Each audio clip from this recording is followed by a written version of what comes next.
ये स्थिति इन लोगों ने बना रखी है। चाहे कांग्रेस का बड़ा नेता हो, चाहे बीजेपी का नेता हो या और कोई पार्टी का नेता हो, सबसे पहले चुनावों के समय में उनके घोषणा पत्र में बहुत बड़े बड़े वादे रहते हैं, उनमें पहले स्वास्थ्य, शिक्षा, ये सारी चीजें रहती है और धरातल पे कुछ नहीं होता है।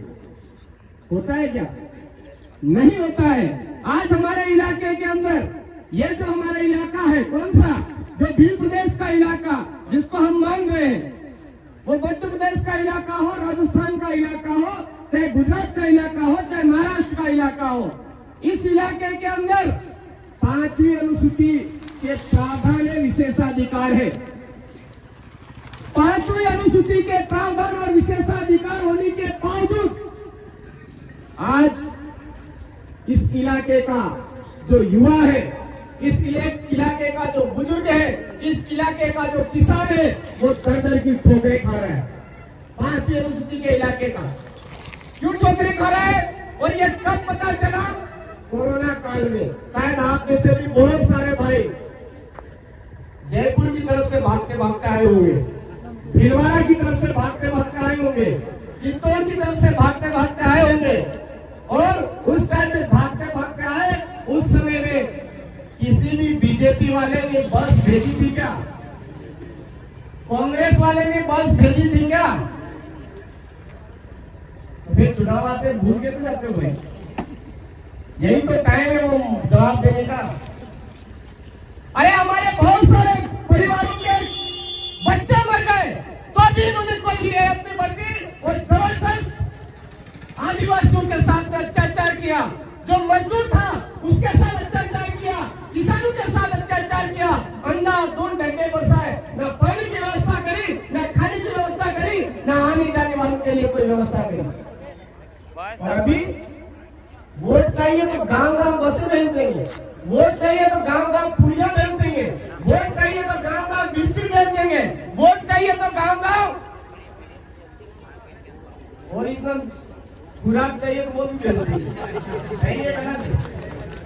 सबसे ज्यादा उसी को भेजते हैं, उसमें पता नहीं कितना जहर मिला हुआ है, उसी के जरिए सत्ता पर काबिज होते हैं ये लोग। तो उस समय में क्यों नहीं? आज मैं आपसे पूछना चाहता हूं, नोटबंदी याद करिए।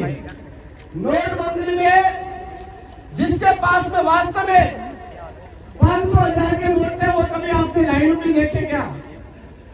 कोई नहीं देखा। बेचारा गरीब, शोषित, अत्याचार जिस पे होता रहा, वही लोग लाइनों में लगे हुए मिले। तो इसका करवाने वाला कौन? आज देश के अंदर हर आदमी के ऊपर कर्जा कितना बढ़ गया है? 7 गुना कर्जा। 7वें नंबर पर, 8वें नंबर पर आज भारत चल रहा है कर्जे के मामले। और वो बोलते हैं हमने देश में बहुत विकास कर लिया।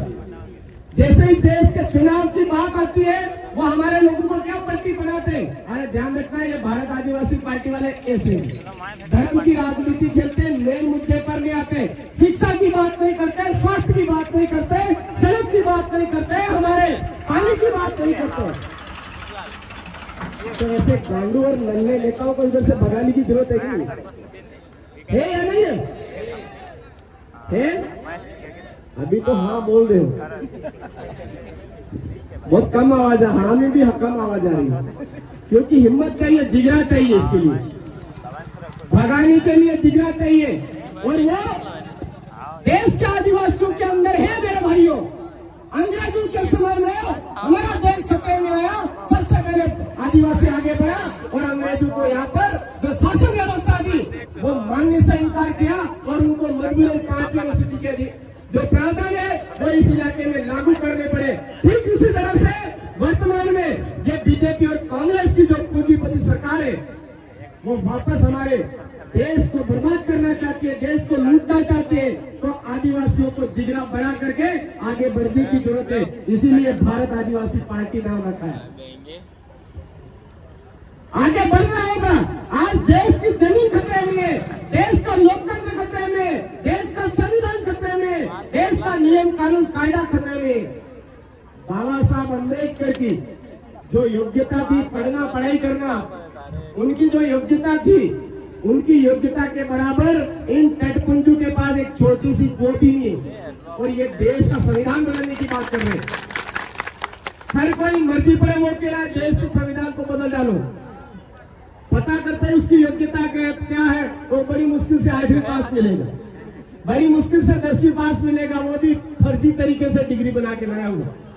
और वो कह रहे देश का संविधान बदल डालना चाहिए। आज पूरे विश्व का नंबर 1 लिखित संविधान अगर है तो वो भारत का है, और वो है बाबा साहब अम्बेडकर की बदौलत है। बाबा साहब अम्बेडकर ने हमको संविधान, लिखित संविधान दिया, और उसकी बदौलत इस भारत देश के अंदर हर कौम को बोलने का अधिकार है, हर कौम को अपने जीवन जीने का अधिकार है, हर कौम को स्वतंत्रता समानता का अधिकार है। उसको ये लोग तोड़ना चाहते हैं और वर्ण व्यवस्था लागू करना चाहते हैं। मतलब गरीब गरीब रहना चाहिए, ऊपर उठ के बात नहीं करना चाहिए, हाथ से हाथ मिला करके बात नहीं करना चाहिए। ऐसी सोच रखने वाली कांग्रेस और बीजेपी पार्टी है। अब कांग्रेस वाले कहेंगे नहीं ये हमारी नहीं, ये तो बीजेपी की।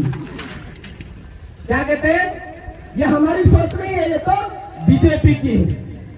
अरे भाई जब बीजेपी गलत कर रही है तो आप मौन धारण करके क्यों बैठे रहते हो गूंगे की तरह?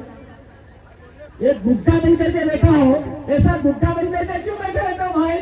कांग्रेस बोली क्या कभी? नहीं बोलती है।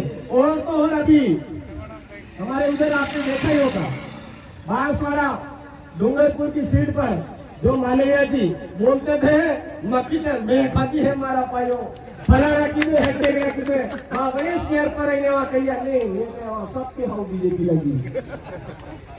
ऐसे नेता हो गए। आज बीजेपी और कांग्रेस दोनों मिलकर के देश को बर्बाद करने का काम कर रही है। तो आपको ये सतर्क रहने की जरूरत है, जितना हो सके अपने दम पर अपनी सीट को जिताने की कोशिश करनी है।